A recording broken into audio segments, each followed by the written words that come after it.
Всем здравствуйте. Собрал лицевую стену двойной гипсокартон, десятка влагостойкий, комплектующие все вплоть до самореза КНАУФ, гипсокартон КНАУФ, профиля, подвесы, все КНАУФ. Перед монтажом первого слоя гипсокартона все промазал гидроизоляцией полностью, весь первый слой, то есть заднюю часть и все полностью торцы, для того, чтобы максимально защитить от влаги.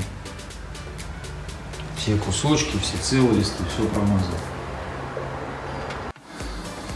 Здесь собрал, будет на одной линии вместе с основной колонной. Здесь будет канализация, выходить она будет вот здесь сбоку. Арматура там ничего не задет.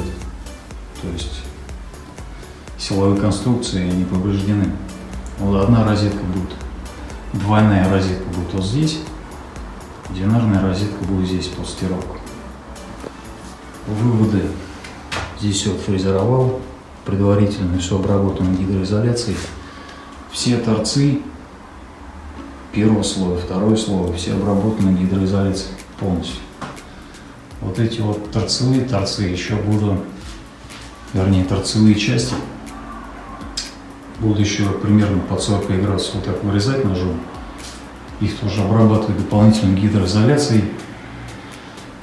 По углам пойдет, по углам, по стыкам пойдет вот такой изоспан. Тоже он идет от КНАУФ. Он дает гидроизоляцию, чтобы растрескивания там не было. Канализацию предварительно собрал, потом пришлось разобрать для того, чтобы монтировать вот эту стену. Стену монтировал на усиленном каркасе, то есть где толщина, вернее, где расстояние маленькое, там подвес, где расстояние большое, там профиля ставят 60 на 20.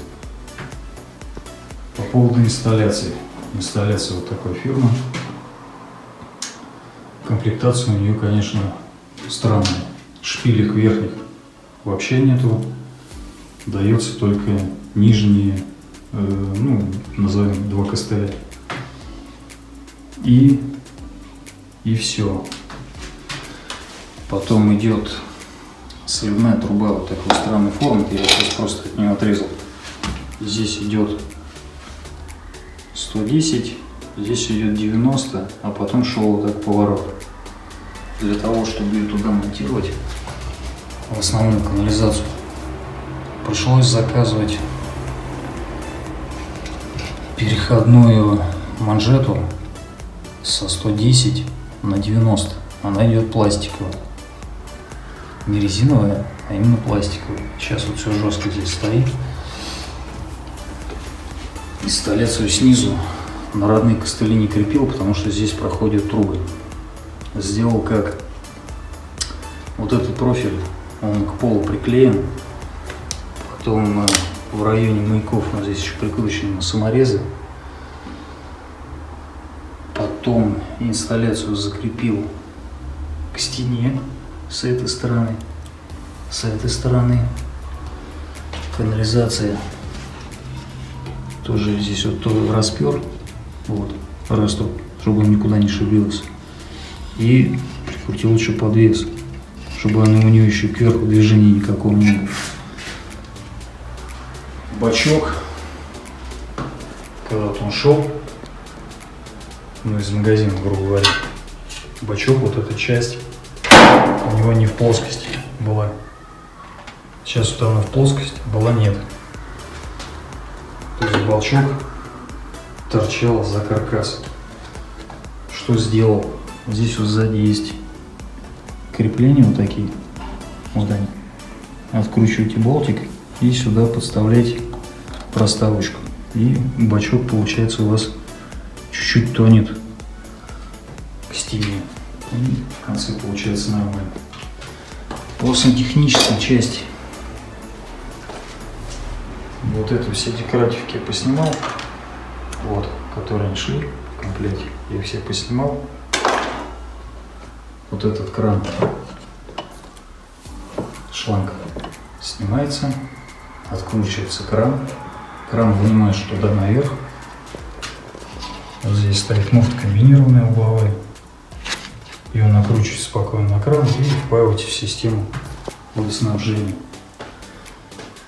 Здесь трубы под смеситель. Тоже все уже готово. Шел по той же самой системе, как и для мойки. Я там также сделал. Для раковины, вернее. Тоже взял вот этот профиль от душевой кабины. Он идет алюминиевый. Толщина у него примерно сантиметр. Его прикрутил к каркасу. Здесь два самореза, здесь два самореза. И водорозетку прикрутил прямо к этому профилю. И еще дополнительно вокруг клеем все обмазал. На трубы одевать обязательно изолятор, для того, чтобы не было конденсата. Сейчас водоснабжение все опрессовано. Воздух через пробки весь спустил, пошла водичка, то есть все везде держит, все нормально. Следующим этапом будет заднюю стенку также гипсокартон обработаю гидроизоляцией. Первый лист, первый слой пойдет сверху, первый лист, второй, и здесь будет врезочка. Второй слой пойдет снизу вверх, то есть перевязка будет вот тут. И все швы между собой перевяжутся. По поводу вентиляции. Вентиляцию просверлил.